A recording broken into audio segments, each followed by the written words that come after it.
جمہوریت اور سیاست سے واجبی سی واقفیت رکھنے والا شخص بھی جانتا ہے کہ جمہوریت کے پودے کی جڑیں مقامی حکومتی نظام میں پیوست ہوتی ہیں۔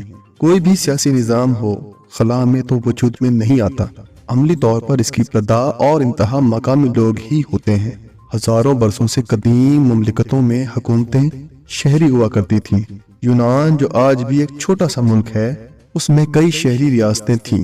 سب شہری اسمبلی کا حصہ ہوا کرتے تھے۔ مشاورت ہوتی تھی، قانون اور قواعد بنتے تھے، ترقی کی راہیں ہموار کرنے کے لیے وسائل اکٹھے کیے جاتے تھے، اور ضرورت پڑنے پر سب شہری اپنی سرحدوں کی حفاظت کرنے کے لیے میدان میں آ جاتے تھے۔ ان مقامی شہری ریاستوں میں جس ادب، فلسفے اور دیگر علوم کی ترویج ہوتی تھی، آج کی جدید دنیا اب بھی ان کے عملی خزانوں سے فیض یاب ہو رہی ہے۔ یورپ میں رومی کلیسائی سلطنت کے عروج اور اس کی ٹوٹ پھوٹ سے لے کر قومی ریاستوں کی تشکیل تک مقامی حکومتوں کو ریاستی ڈھانچے میں بنیادی حیثیت دی گئی۔ امریکی ایوان نمائندگان کے بڑی دیر تک رہنے والے ایک مشہور سپیکر ٹپ اونیل تھے، جن کی کتاب کا عنوان "سب سیاست مقامی ہوتی ہے" تھا۔ یہ ایک ایسی سچائی ہے جس سے کوئی سیاسی نابالغ یا کوئی کوڑ مغز مفاد پرست ہی انکار کر سکتا ہے۔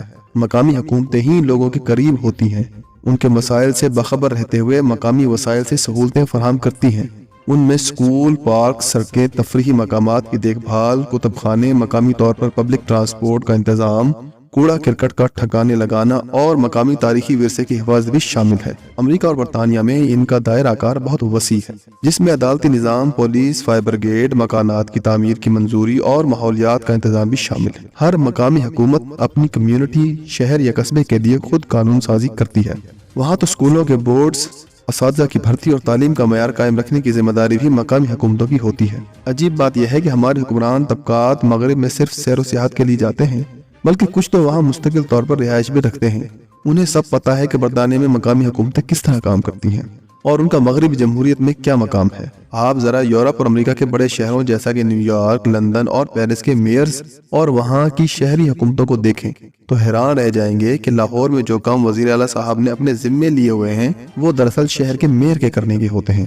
اصل بات یہ ہے کہ ہمارے جس قسم کے بھی حکمران آتے جاتے رہے، وہ اختیارات کو اپنی ذات تک صرف اپنے ہاتھوں میں مرکوز رکھنا چاہتے تھے۔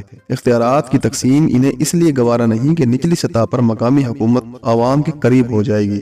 وہ تو صوبوں کے وسائل اپنے ہاتھوں میں رکھ کر سرپرستی کی سیاست کرتے رہے ہیں۔ ہمارے پارلیمانی نظام میں ان کا حلقہ انتخاب اسمبلی کے اراکین ہیں۔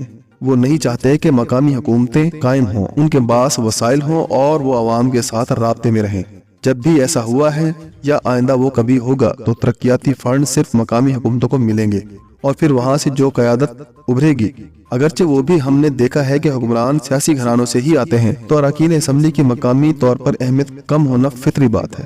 سب سے بڑا مفاد ترقیاتی فنڈ اور اس کے ساتھ جڑے حصے میں ہے، جو اوپر سے لے کر نیچے تک تقسیم ہوتے ہیں۔ ہم نے دیکھا ہے کہ اگر پہلے کوئی مقامی حکومتیں تھیں تو نئی آنے والی حکومت سب سے پہلے ان کا خاتمہ کر دیتی ہے۔ تحریک انصاف نے پنجاب میں بالکل یہی کچھ کیا تھا جو پہلے والی حکومتیں کرتی رہی تھیں۔ اس ضمن میں کسی کو استثناء حاصل نہیں۔ ہماری سیاسی جماعتوں اور ان پر قابض موروثی سیاسی گھرانوں کے مفادات جو بھی ہوں اور جو بھی سیاست وہ کریں، ہم تو اس معیار پر پرکھیں گے کہ وہ ملک کے لیے کیا کر رہے ہیں، کیا کچھ کر پائے ہیں، اور آئندہ کی منصوبہ بندی کیا ہو رہی ہے، یا ان کے پاس کیا پروگرام ہے۔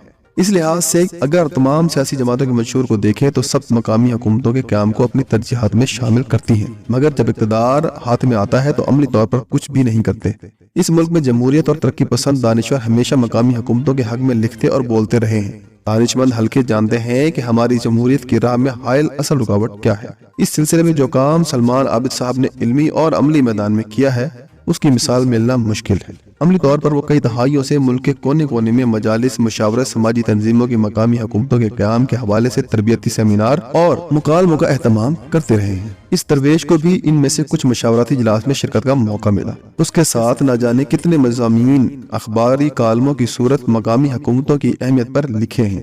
ایک عرصے سے وہ مقامی حکومتوں کا مقدمہ کے عنوان سے ایک مکالمہ لکھنے میں مصروف تھے۔ اس کا مسودہ جو گزشتہ سال میری نظروں کے سامنے سے گزرا تھا، آج وہ ایک خوبصورت کتاب کی صورت انہوں نے عنایت کیا۔ ایک زمانہ تھا کہ شعبہ سیاسیات جامعہ پنجاب میں مقامی حکومتوں پر ایک کورس پڑھایا جاتا تھا۔ دنیا کی دیگر جامعات میں تاریخ، ثقافت، سیاست اور حکومت اور مقامی حوالوں سے پڑھائی جاتی ہیں۔ میرے نزدیک یہ کتاب طلبہ اور اساتذہ کے لیے اس میدان میں اساسی نصاب کی حیثیت رکھتی ہے۔ نہایت ہی جامع لیکن مختصر انداز میں دنیا بھر کے مقامی حکومتوں کی روایات کے ساتھ پاکستان میں قائم ہونے والی مقامی حکومتوں اور ان کو بیک جنبش قلم ختم کرنے کی سب روداد موجود ہے۔ یہ کام سیاسی سے زیادہ علمی اور فکری نوعیت کا ہے۔ ہر باب اور ہر صفحہ دعوت فکر دیتا ہے کہ مقامی حکومتوں کو استوار کیے بغیر ہم جمہوریت کا راستہ ہموار نہیں کر سکے اور نہ ہی کر سکتے ہیں۔ سیاسی روایات، قوانین اور اختیارات کو سامنے رکھتے ہوئے سلمان عابد صاحب دلیل دیتے ہیں کہ اگر ملک میں جمہوریت کو آگے بڑھنا ہے تو اس کی پہلی کنجی مقامی حکومتوں کی جمہوری نظام سے جڑی ہوئی ہے۔ وہ ہماری سیاست اور جمہوریت میں کئی تضادات کی بات کرتے ہیں کہ ایک طرف تو ہمارے سیاستدان عدم مرکزیت کی بات کرتے ہیں، مگر صوبوں میں جب ان کی حکومتیں قائم ہو جائیں تو عدم مرکزیت کا منشور اور فلسفہ کراچی، لاہور، پشاور اور کوئٹہ کی حدود میں دم توڑ جاتا ہے۔ صاف بات ہے کہ جب آئین اور جمہوریت کی موروثی سیاسی گھرانوں کے سامنے اہمیت ذاتی مفادات کی حد تک ہے تو مقامی حکومت کی خود مختاری اور اختیارات کی تقسیم کو وہ کیوں کا قبول کریں گے؟ سلمان عابد صاحب نے تو تاریخ میں اپنی گواہی لکھ دی ہے، آگے دیکھیں کیا ہوتا ہے۔